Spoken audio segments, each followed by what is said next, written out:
Just a moment, it will be opened. Yeah, there we go. It's the position from the game between Grischuk and Gelfand, two top grandmasters, one of the top players in the world, and currently it is black to play. White tries to create some threats on the king side, and black needs to decide what to do. So first I'd like to hear your opinions. Please tell me what you think. Which move could be good for black? And before you tell me your opinion, let's just recollect the rules of defense. So we know three of them mainly. The one which states that you need to clarify the opponent's threat first. And the key point of this idea is not just to spot the aggressive idea that your opponent has, but to evaluate whether this is dangerous for you or not. That's the real question. So the question which I'm going to ask you now is, what happens after white captures that pawn on the h6? Is it really dangerous for black or not? What do you think?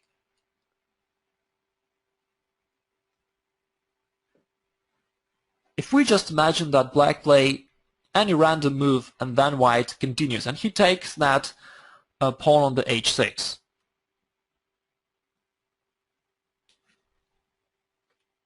Okay, I will now play any random move for black and then we'll just see what happens after that. So let's say I play rook d7 just to give the move to white and to see what's going to happen next. Let's say he takes that pawn. At the moment, obviously, there are no threats. The black skin is totally protected. And even if white plays with queen to h5 on the next move, still there are no threats. The black skin is protected by his knight. Because after queen h5, I mean, the h8 square is already under the control of the black's knight. If white sacrifices the rook on the g6, okay, it's just one check, there is nothing after that. So we may conclude that rook h6 is not terribly dangerous for black. Yes, white won the pawn, this is what happened, but anyway, it's not that much dangerous. The next thing that we know is the rule which states that offense is the best defense. Usually, if you can start executing your own aggressive ideas and force your opponent to forget about his attack, it's gonna be the most effective measure. So let's imagine that black plays king to g7 protecting the pawn. White will probably continue his attack, most likely with the move queen to h5, this is pretty obvious, and then he is attacking the pawn on the h6, and now it seems to be much more dangerous than before.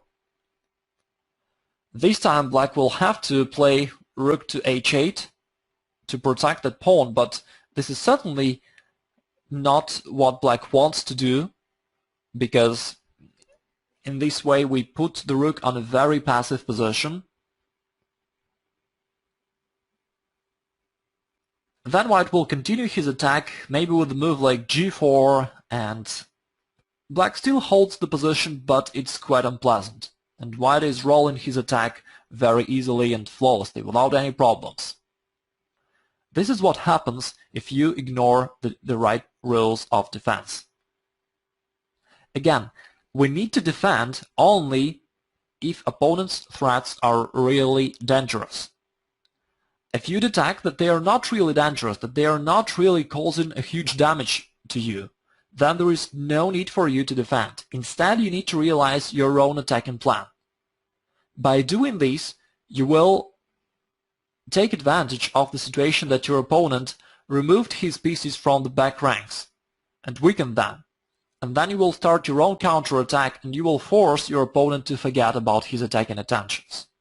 So this is a very powerful idea which we always need to keep in mind. So now I'm coming back to the starting position. If we know that the move rook takes h6 is not a serious problem for black, then instead of trying to defend, you may ask yourself what black can do here. how can black realize his attacking ideas? And now let's think about that. So let me ask you this question. What do you think? How can black try to expand, to go forward, to create any problems for white? I see a couple of suggestions. The one suggestion is knight takes f4. Well, this is impossible because the pawn is protected by the rook from f1. The move rook to c4. Again, generally speaking, it could be a good idea, but right now this is impossible. This is covered by the white's queen, and the f4 square is covered by the white's rook. So immediately black cannot go forward. But black can first play b5, that's right. This is what he played in the game.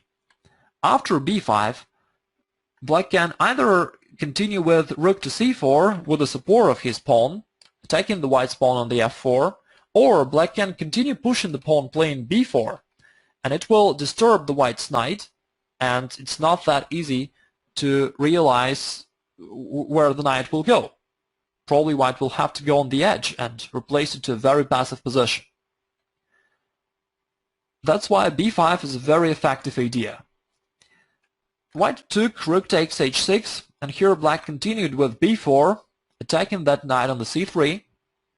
As you can see, there are no convenient squares for this knight to go to.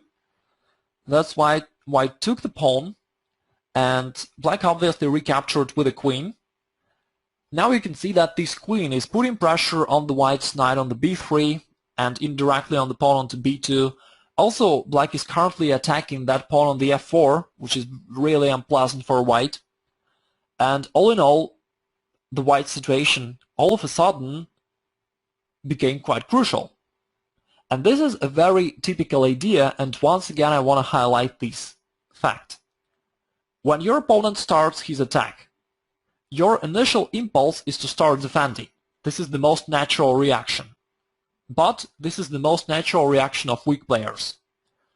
Strong players know that when your opponent is attacking, when he's moving his forces forward, when he's moving his pawns forward, he's weakening all the backward ranks. For example, right here, you can see that white tried to attack on the king side and he moved his rook there. Yeah, from the attacking standpoint this is good, but from the other hand, this rook is completely out of the game. Also, we can see that that knight on the b3 doesn't really have any good squares to go to.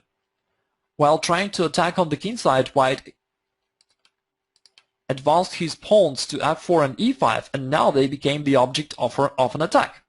Well, this is the negative side of opponent's attack, and you always need to remember about it. So when your opponent is attacking, he is weakening his position simultaneously. And you can and should take advantage of it. If you understand this idea very well, you will then understand the real reason behind the rule, offense is the best defense. Because everybody heard about this rule, but no one can really follow it. But after this webinar, you will be able to do that, because you will understand the inherent idea behind this general rule, offense is the best defense. And the idea is that you need to take advantage of your opponent's too expanded position. And by starting your counterattack, you will very quickly force him to forget about his attack and to start caring about defending his own position.